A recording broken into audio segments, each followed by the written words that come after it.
Next Sunday on TSW, we have the BAFTA Awards live from London. Now, a name which will no doubt be recognised for her amazing contribution to television will be that of Australian housewife and megastar Dame Edna Everage. She grants us an audience at 10:10 tonight. Before we join the news, a short extra programme for you.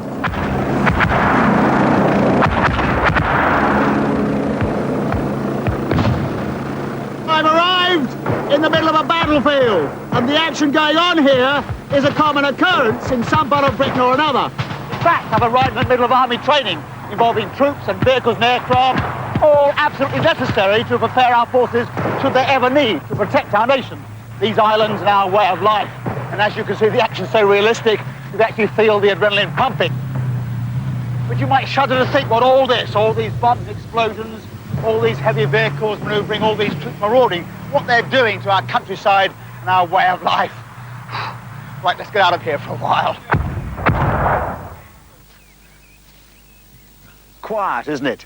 And believe it or not, I'm standing on the very ground on which the battle took place.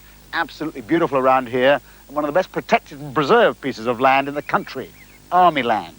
In fact, the army owns nearly 500,000 acres of land in the United Kingdom, land for training and research, land on which they learn to fight and win a war. But there's another war they take just as seriously, and that's the war of conservation, the preservation of our heritage, the preservation of all this countryside, its archaeological value, its wildlife, flora and fauna. In a word, the very environment in which we live. Come with me again.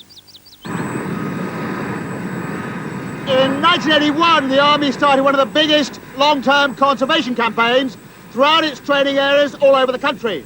And working hand in hand with archaeologists and historians, local experts, preservation societies, prominent environmentalists, the Army is turning its training grounds to havens of conservation. OK, Bob, put me down here. These are ancient burial grounds, and they're still here because of the Army's conservation policy. And there are wild plants and animals around here that would not have survived if this land had been farmed. Indeed, there are rare species of both that now only exist on Army land such as this. The Army knows about them and cares about them, and while it still has to train for war, it's making sure it protects them. So the Army now can boast some of the finest conservation areas in the world, all protected with loving care. It's funny, isn't it, how all this can produce this. And I must say, I'm all for it.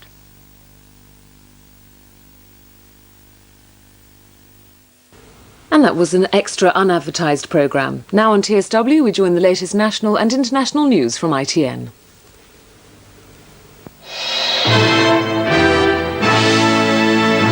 The news from ITN. Breaking with the Soviet Union, Lithuania declares independence from Moscow. King Hussein offers Britain his help to save Observer Man. Where 3 young children died, trapped in a freezer. And the Tory faithful out of tune with the poll tax. Good evening. The Parliament in the Republic of Lithuania has voted tonight formally to declare independence from the Soviet Union. The declaration affirmed Lithuania as a sovereign state and followed an earlier vote to appoint a non-communist president. The decision makes Lithuania the first republic to break its constitutional ties with Moscow. The country, which has a population of 3.7 million, was first established in 1918. It was brought into the Soviet Union against its will in 1940. Lithuanians at Mass this morning in Vilnius Cathedral, among them their nationalist leader. The day that lay ahead would see momentous changes in the Republic's political and constitutional life. Outside the Lithuanian parliament, a vigil by a crowd of activists. Some here thought they would never live to see this day. They were witnessing the last hours of Soviet Lithuania. Inside, a traditional presentation to the newly elected head of the parliament, Vytautas Landsbergis, a radical nationalist and the first non-communist ever to lead a Soviet parliament. No sympathy here for the remnants of Soviet power. Out went the very name of the Soviet Republic of Lithuania, out went any pretense of allegiance to Moscow, and out went the hammer and sickle. In its place, the old national emblem reinstated. The deputies looking on know that an independent Lithuania needs more than symbols. It will need to prove its independence. In that sense, today's decisions are just one more step along the road to sovereignty. It's being described as the rebirth of a nation. Problems do remain, but few people here tonight deny that the political geography of the Baltic states has changed forever. As news swept the crowd late tonight, they ripped away the symbols of communism. All this on the 5th anniversary of Gorbachev's rise to power. A bitter irony for the man who had staked so much personal authority on keeping the nation together. Lithuanians now have set a precedent that many others are poised to follow. Robert Moore, ITN, at the Lithuanian Parliament. International pressure is growing to save the life of Farzad Bazoft, the Observer journalist sentenced to death in Iraq on charges of spying. King Hussein of Jordan promised his help during a lunch with Mrs. Thatcher at Chequers.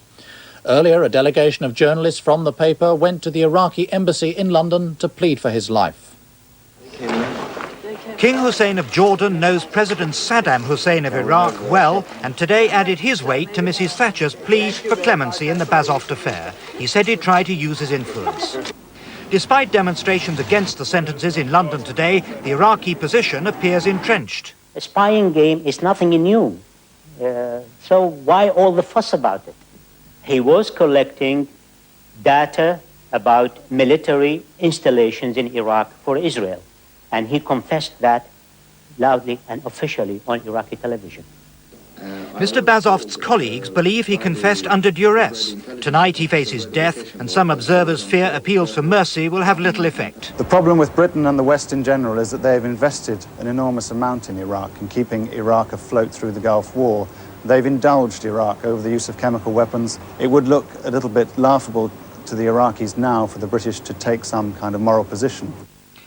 In the case of another Briton imprisoned in Iraq, diplomatic efforts have achieved little in nearly 4 years. Businessman Ian Richter was sentenced in 1986 to life imprisonment because of contacts with the mayor of Baghdad executed on corruption charges.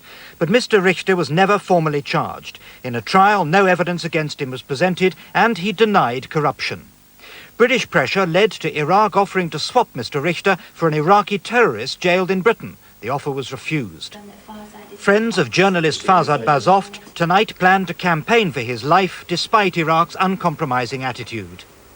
A coat Mr. Bazoft had left on a chair awaits his hoped-for return. Geoffrey Archer, ITN, London. 3 young children have been found dead after being trapped in a disused freezer on a small holding in Shropshire.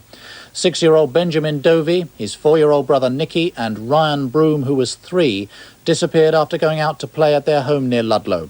Tonight, parents were warned to remove lids and doors from discarded fridges and freezers.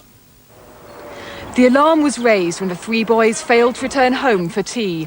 A policeman and a relative found the bodies inside this horsebox just 25 yards from the farmhouse. Benjamin and Nicky Broom and 3-year-old Ryan Davies had somehow managed to climb inside the disused freezer. Despite frantic efforts, they couldn't get out and suffocated. Police are tonight warning anyone else with a similar freezer to make it safe. An absolute tragedy, and we're all very saddened by it. And it's a warning to anybody who's got a fridge freezer that's not being used and not being supervised to take the lid off and make sure that the lid cannot be secured. Friends of the family have also expressed their sympathy.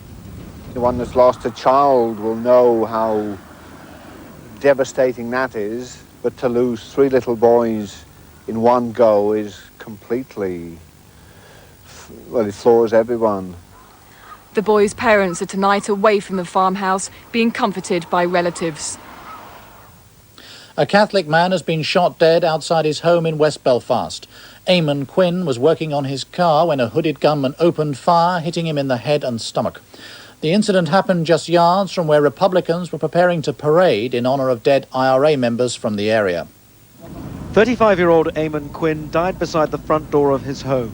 He had set out to do some work on his car. It was a decision which cost him his life. A few yards away, Republicans were cleaning up a plaque. A car drew up and a hooded gunman opened fire at Mr. Quinn, who was married with a baby son. It's understood the killer may have intended to attack the men beside the plaque, which commemorates dead IRA terrorists, including Danny McCann and Sean Savage of the Gibraltar 3. A rally had been planned here later in the day. But Mr. Quinn was uninvolved. According to locals, he'd been planning to emigrate to Australia soon. This was Ulster's third fatal shooting in 4 days. This afternoon, part-time Ulster Defence Regiment Sergeant Thomas Jameson was buried near Maherafelt in County Londonderry. He was shot dead in an IRA ambush on his lorry last Thursday.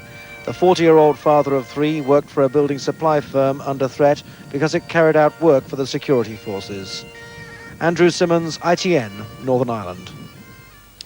The Transport Secretary and former Conservative Party Chairman Cecil Parkinson has warned dissident Tory MPs to step back into line behind Mrs Thatcher. Mr Parkinson said backbenchers should stop squabbling among themselves and thereby damaging the government. Surveys in 3 newspapers today show many Conservative backbenchers want Mrs Thatcher to retire soon.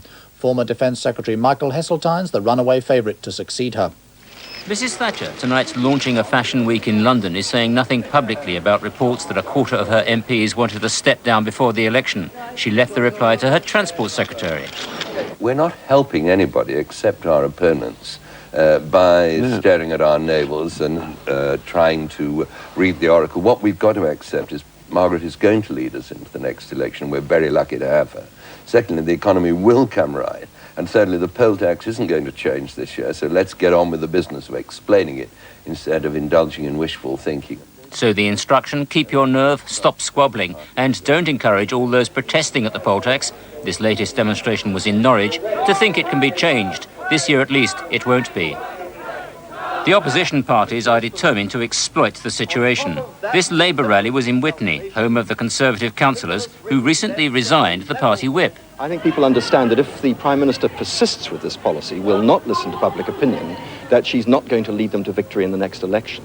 And therefore I believe that one of the perhaps most important victims of the poll tax could well be the Prime Minister herself. And Paddy Ashdown had this message for the Cabinet. They must either find the way to control Mrs Thatcher or remove her. They must either back her or sack her. The Cabinet will back Mrs Thatcher. Any early move against her is highly unlikely. But if Conservative fortunes continue to decline, the number of MPs who want her to stand down will grow. Early autumn will be the critical time. Peter Allen, ITN, Westminster. A Conservative club in Lancashire is set to resign en masse from the county's party association in protest at the poll tax. Morecambe Conservative Club is expected to announce the move when it meets tomorrow.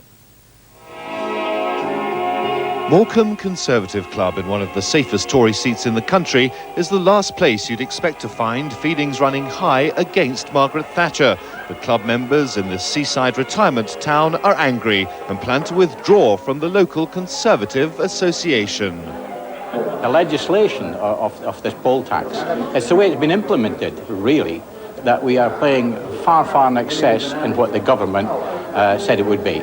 All we are trying to do as good grassroots Conservative members of this club and of the community is bring home to the government the strong feelings of the average voting Conservative.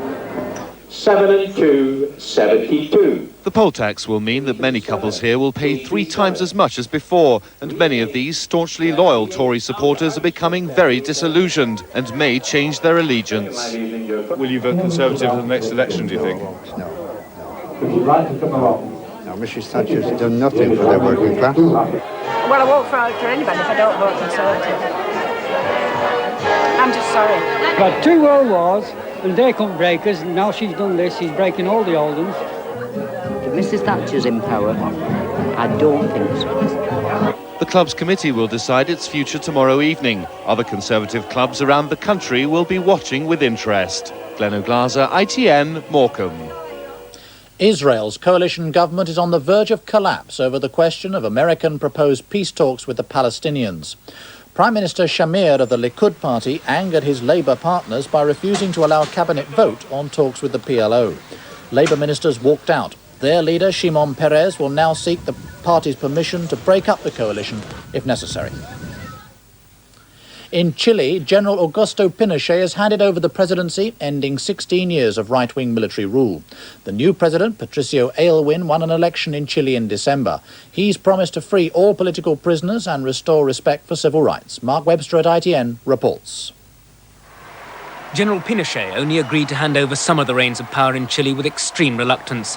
It took a referendum 2 years ago which decisively rejected his authoritarian rule before he'd call elections. And though today he removed the presidential sash, symbolically it's snagged on one of his medals.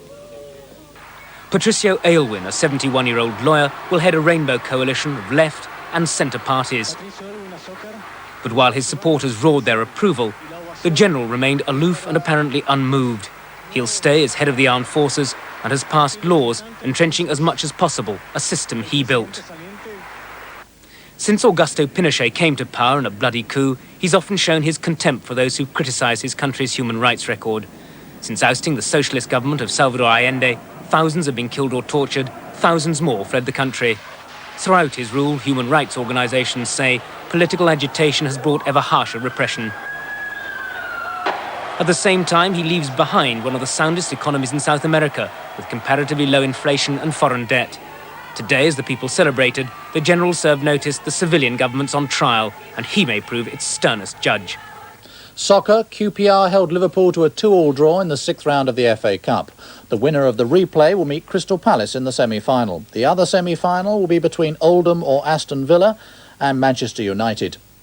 United beat Sheffield United 1-0, the winning goal coming when McClare made the best of a fine corner from Wallace.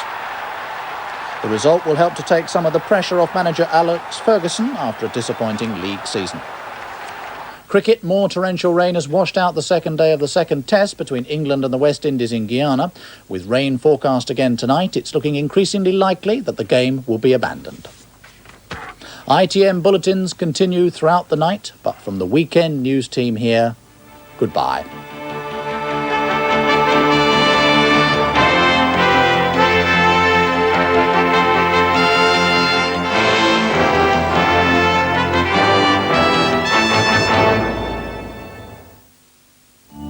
Keeping up with mortgage payments has now become a nightmare for one family in 20. 10:30 on the 7th of March, the bailiffs have come in, changed the locks, and throw us out.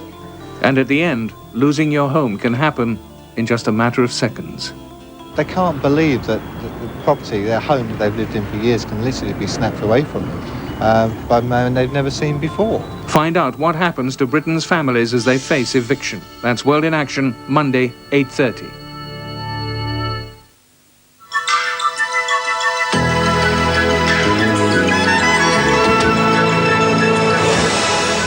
Good evening. After a couple of very mild days for most of England and Wales, the colder weather that's been sitting over Scotland has been slipping a bit further south today. And as we go through the night, certainly by the end of the night, that colder weather covering most of England and Wales, you can see the milder air just hanging on in the southwest and beginning to push back northwards again later tomorrow, taking rain and milder weather back across the rest of Britain. But it's a cooler, fresher day tomorrow. You can see that band of cloud on the cloud scan. There it is there about a couple of hours ago. It is moving south during the night, 1 or 2 spots of rain to come, but nothing very heavy. Clearer weather coming in behind, as you can see. So here is tonight's picture then. In the clearer weather further north, there'll be a few snow showers, especially over the mountains of Scotland there, the winds easing down, and a few spots of light rain and drizzle to come for the south. But a mild night, no real frost around, but temperatures fairly close to zero in 1 or 2 places. Now tomorrow, you'll have that thicker cloud hanging on in the south and west there, just a few spots of rain. During the day, it'll probably edge very slowly back northwards, but for most of the day, the rest of England, Wales and Scotland will have some sunshine. Scotland having 1 or 2 wintry showers with it, mostly during the morning, but again, there could be some snow up on the mountains there. The winds nowhere near as strong as they were today, and temperature-wise, well, not too bad at all tomorrow. Still quite mild in the south, 13 is 55. Further north, 7, 8 or 9. 9 are reasonably pleasant, 48. I'll be back tomorrow evening. Until then, here's tomorrow's summary.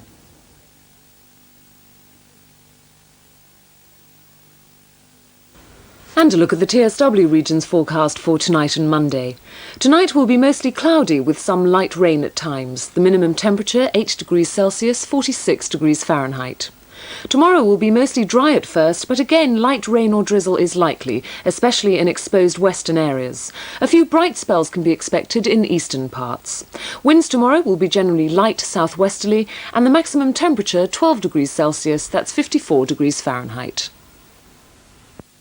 What the games people play now. For puzzles, prizes, stories and fun, take a break. Still only 10p.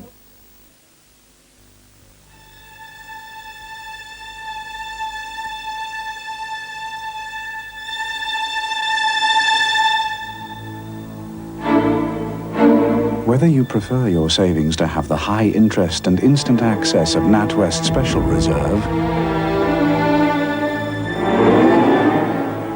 or the superb returns of Crown Reserve, every nest egg has a glorious future at NatWest.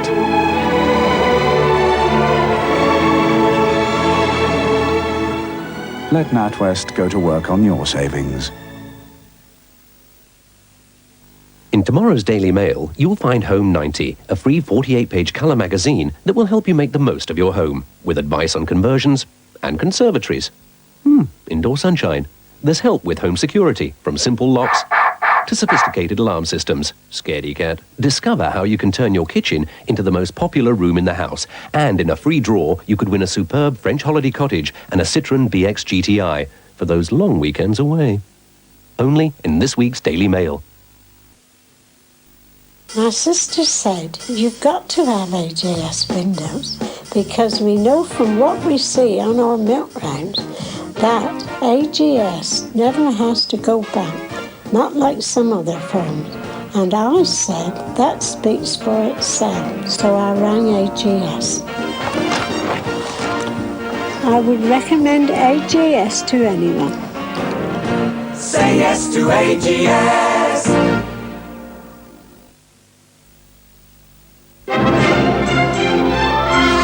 It's no good, Claude. We're still losing height. No, Claude.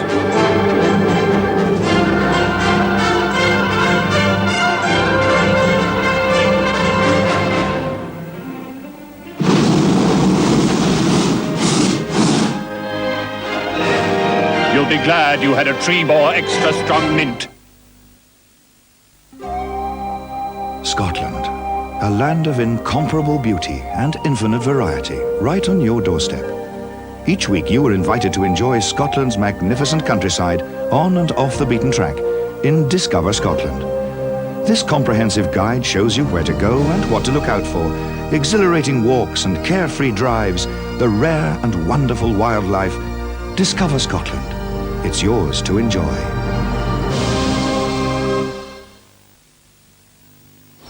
It's good to know that Halifax Building Society is holding down its mortgage rate for first-time buyers until next January.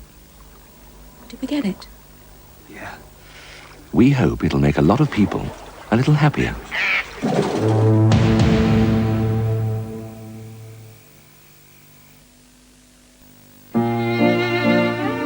£1 hunk seeks rich, saucy Italian to add a bit of spice to life into dinners, lunches, and late-night snacks. I'm told I'm attractive in a lean and beefy sort of way. Photo, please. No mince-mates, just made for mince.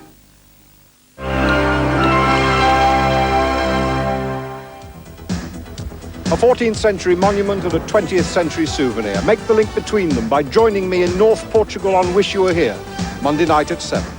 At 7:30, a confrontation in the Rover's return. Did he? Ken? I was hoping I may have caught you at home. Hey? I wanted to have a word. I'm listening. In private. But Michael Barrymore goes public with Strike It Lucky at 8 o'clock. At 8:30, World in Action, and at 9, Erica's in deep water again. Erica! After Erica at 9:30, Jim. Hello, I've got a new TV series. It's called Stand Up Jim Davidson, so I'll try to. Entertainment for Monday evening here on TSW.